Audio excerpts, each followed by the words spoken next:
High viewers, welcome to my channel. Main గా ఈ వీడియోలో మనం మాట్లాడే టాపిక్ ఏంటంటే, విజయవాడ వరద బాధితులు ఎవరైతే ఉన్నారో వాళ్ళని కూటమి ప్రభుత్వం మెయిన్ గా చంద్రబాబు నాయుడు గాని పవన్ కళ్యాణ్ గారే గాని వీళ్ళిద్దరి సారథ్యంలో ఈ వరదలు అనేవి చాలా ఈజీగా సులభతరంగా చాలా తక్కువ ప్రాణ నష్టంతో అయితే బయటపడడం అయితే జరిగింది. ఇవి కాకుండా వాళ్ళు ప్రతి విషయంలో కూడా పట్టించుకునేటట్టయితే వ్యవహరించడం అయితే జరిగింది. అంటే మనం చూసాం ఆల్రెడీ గ్రౌండ్ లెవెల్లో చంద్రబాబు నాయుడు గారు ఆయన వయసుకు మించి 70 ఏళ్ల పైబడి వయసుకు మించి తెల్లవారులు 3, 4, 6 ఆ టైంలో వరకు కూడా ఈవెన్ వరద బాధితులకి సహాయాలు అందుతున్నాయి అని చెప్పి పవర్ బోట్ లో తిరగడం అయితే జరిగింది.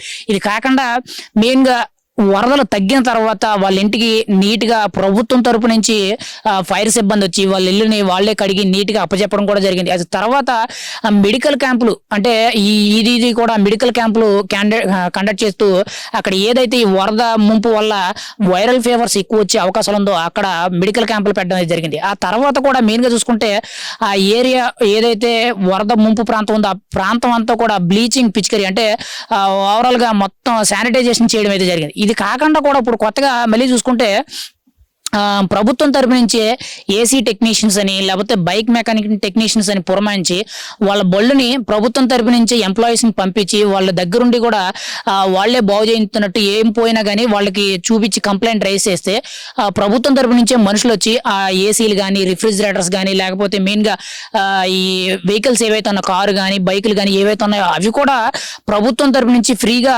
వీళ్ళకి ఈ ముంపు ప్రాంతాలు విజయవాడ ముంపు ప్రాంతాలు ఏవైతే ఉన్నాయో వరద బాధితులు ఇబ్బంది పడ్డారో వాళ్ళ వెహికల్స్ ని బాగు చేయడం అయితే జరుగుతుంది.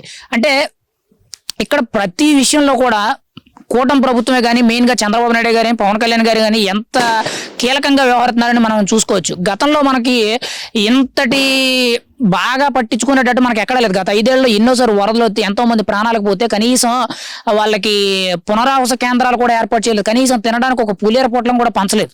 కానీ ఈ రోజు కూటమి ప్రభుత్వం అధికారంలోకి వచ్చిన తర్వాత ఇచ్చిన మాట నిలబెట్టుకుంటూ ఏదైతే గ్రౌండ్ లెవెల్లో ఎక్కడైతే ఇలాంటి ఆపదలు వచ్చినప్పుడు కూడా తన వంతు తానుగా ప్రభుత్వం చాలా గట్టిగా స్పందిస్తుంది. ఇప్పుడు అదే కాకుండా ఆల్రెడీ నిన్న రీసెంట్ గా చంద్రబాబు నాయుడు గారు ఆల్రెడీ కేబినెట్ మీటింగ్ లో ఆల్రెడీ మంత్రివర్గ సమావేశంలో కానీ మొత్తం ఒక మీడియా సమావేశంలో పెట్టుకుని క్లియర్ గా చెప్పడం అయితే జరిగింది. ఎవరైతే ఈ వరద బాధితులు ఉన్నారో వాళ్ళ ఇల్లు మునిగిపోయినాయో గ్రౌండ్ ఫ్లోర్ అంటే బాగా మునిగిపోయి నష్టపోయిన వాళ్ళు ఉంటారో వాళ్ళకి ఇంటికి 25,000 చొప్పున ఆర్థిక నష్టపరిహారం అనేది ఇద్దామని చెప్పి ఆల్రెడీ కేటాయించడం అయితే జరిగింది. అంటే ఫస్ట్ ఫ్లోర్ ఏదైతే మునిగిపోద్దో సెకండ్ ఫ్లోర్ మునిగిపోయిన వాళ్ళు ఉంటారో వాళ్ళకి 15,000 రూపాయలు చెప్పిన ఆర్థిక సాయం ప్రభుత్వం తరపు నుంచి ఇవ్వాలని చెప్పి ఆల్రెడీ ప్రభుత్వం ఒక కీలక నిర్ణయం అయితే తీసుకోవడం జరిగింది.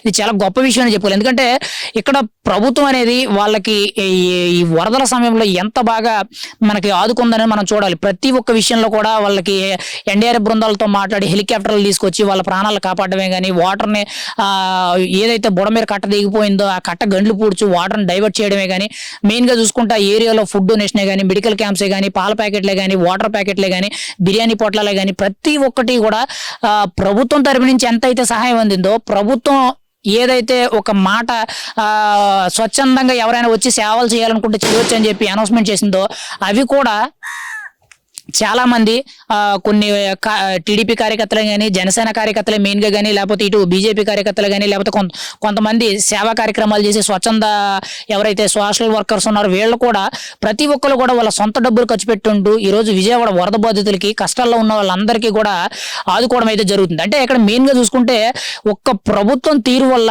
ఈ రోజు ప్రజలు అనేవాళ్ళు వాళ్ళ యొక్క కాళ్ళ దగ్గరికి ప్రతి ఒక్కటి కూడా వాళ్ళ కష్టాల్లో ఉన్నా కూడా ఈ రోజు అన్ని కూడా చేరుతున్నాయంటే కారణం ఈ రోజు కూటమి ప్రభుత్వం వ్యవహరించే తీరని మనం చెప్పుకోవాలి.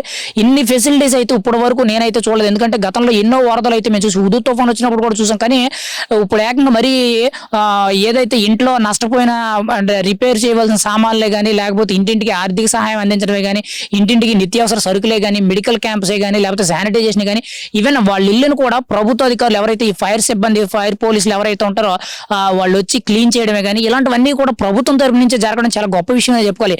ఇలాంటి ఇలాంటి ఆపద సమయంలోనే ప్రభుత్వం ఎలా వ్యవహరిస్తుందని చూసిన దాన్ని బట్టి అయితే మనం వేసిన ఓట్లు ఏవైతే ఉన్నాయో ఈ రోజు ఆ ఓట్లు అనేవి ఖచ్చితంగా మనకి 100% మనం వేసిన ఓట్లు అనేవి మనకి 100% న్యాయం చేస్తున్నాయి.